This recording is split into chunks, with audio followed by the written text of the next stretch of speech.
We're here today to tell you about the abuse of parental alienation and grandparent alienation. And just as they said this morning, some of the experts said, Linda Gottlieb, don't be fooled. And don't let anybody fool you or tell you different. It is abuse. And this is coming from the experts, people. It's not coming from anybody like us little lay people out here. This is coming from the experts, that alienation is abuse. And we're going to bring more awareness to that as we go through today, as we have starting now alienated family members that'll be sharing their story with you and having this opportunity, some to have never spoken before, to be able to speak about their cause and their situation. And this is why we're here, for the children and for the grandchildren of the world who don't have a voice, and we are their voice. And we're going to have to get stronger, guys. We're going to have to get stronger, and we're going to have to get louder. If we don't make this a priority, give it up. Stop whining, stop griping, stop complaining. Just do something else. Because unless you're willing to stand up and be a strong voice and make a change here, it's not going to happen. 2 or 3 people can't do this, okay? Understand that. This has got to be a priority in your life. And if it's not, then your kids aren't as important as you're telling people they are. And you might get mad at me for saying that, but I'm not about you guys. I'm about the kids and the grandkids. You already know that if you know me at all. But we've got to make this a priority in our lives. We've got a little granddaughter, Senator was speaking of earlier. Evidently, she spoke to my husband. Our little granddaughter is going to be 5 years old June 4th. She doesn't even know she has us as grandparents. And we've never, ever before God done anything that this should be going on. I had a wonderful relationship with my son. We've always been close. We tried to have a relationship with his wife. For some reason, it didn't take place. We don't know why. But it's still not enough cause to keep you from your grandchild and to keep her from a loving and caring family. And many of you have shared the same story or similar stories to that situation. We don't know why, but we do know children are not pawns. They're not property. They're human beings. And I can't say that enough. They're not pawns.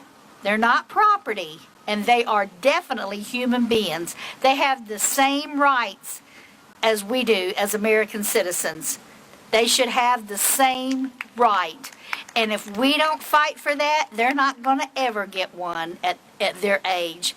And if we don't think it's important, then we gripe about these alienators who are keeping these children from their parents and their grandparents and their other families, their other extended families. And we say, and I know I say on a regular basis, you love them, but you don't love them totally. Because if you say you do, you're a bald-faced liar. Because if you love that child, and I'm looking into the camera while I'm saying this, if you love that child, you'll set them free from the bondage that you've put them in. You're putting them in a bondage that doesn't even need to be deserved of these little precious babies. They don't deserve this. They deserve the freedoms of everybody else. They deserve the rights to their heritage, to their upbringing of what they should have, to their family, to their God-given family that belongs to them. You don't have that right. Nobody has that right to keep that child from something that is rightfully theirs. And if you think that's called love, you're only fooling yourself. You're not fooling anybody else, alienator. It's all about you. It's not about the child. And when you stop making it about you and realize the damage and the severity that you're causing that child or that grandchild because of your hatred and spite or whatever else you got going on, if you think you're doing right, you're wrong. And one day, that child's going to turn on you. And one day, that child's going to go looking for the truth. And when they go looking for it, guess what? They're going to find it. Because we're going to see, too, that they find the truth in what's going on. Because they deserve to know the truth. They deserve the right to know Why? They were deprived a huge part of their life and upbringing. Nobody has that right. Again, they are not a pawn. They are not property. They are a human being.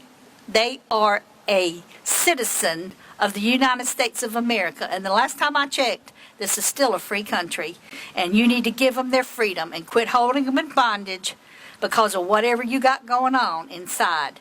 And I'm saying that in a nice way and in a respectful way.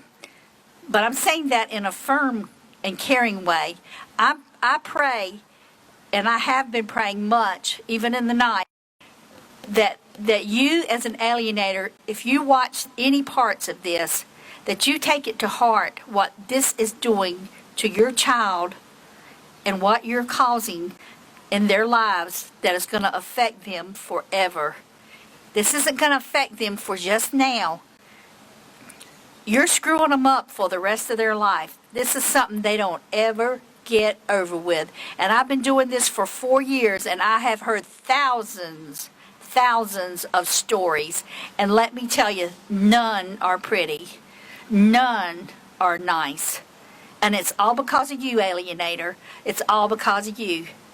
And is your child's life and their rest of their life as a mental and emotional healthy state, is that important to you? Because if it is, then stop what you're doing.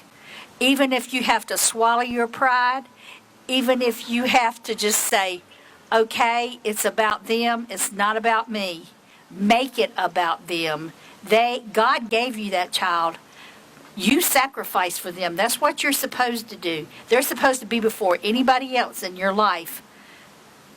And you need to stop it.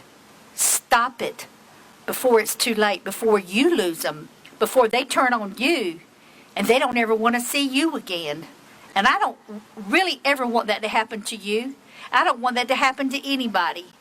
Because the children need both parents. The children need access to all their family, not just who you choose, because it's not your right to choose.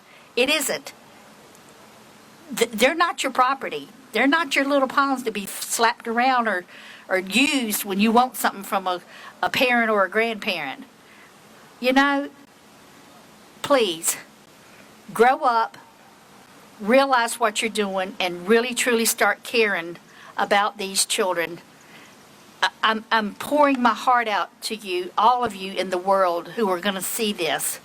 Please care about that child. They've got loving family that would die to see them.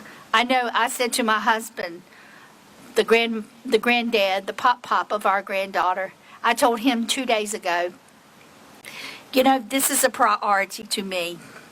And if I had to crawl, and I said it to Gil, my friend and my brother, if I had to crawl to get here to do this, if I had to crawl for days to get here, if I thought that was going to get me to my granddaughter, nobody would step in my way. Nobody. And we all better get to that point that we feel that way, that it's a priority above anything else. We're not the priority here. Because if you're not making it a priority, then you're the same as the alienators. Don't talk about them. You're not making it a priority either. So step it up, people. Please step it up. Alienators, please listen to what's been said today. Please. It's never too late. It's never too late. Please step up, okay?